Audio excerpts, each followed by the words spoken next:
How to add thumbnail in Figma. In this quick tutorial, I'll show you how to add thumbnail in Figma, whether it's for file previews or organizing your projects. Let's jump in. First, make sure you have downloaded Figma on your device. After that, click on search bar and open Figma app. Now open an existing file or create a new one. Then start by creating a new frame or selecting an existing one that you want to use as your thumbnail. You can press F to quickly activate the frame tool. Design your thumbnail by adding text, background colors, logos, or any visual that represent your project. To set it as a file thumbnail, just rename the frame to thumbnail with capital T. Figma will automatically use it as a preview image on your file.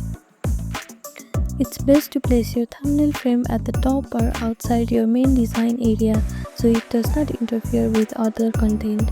And that's it. This is how you add thumbnail on Figma. Thank you for watching this video. Please do not forget to like, share and subscribe to our channel and comment down below if you have any other queries. Thank you.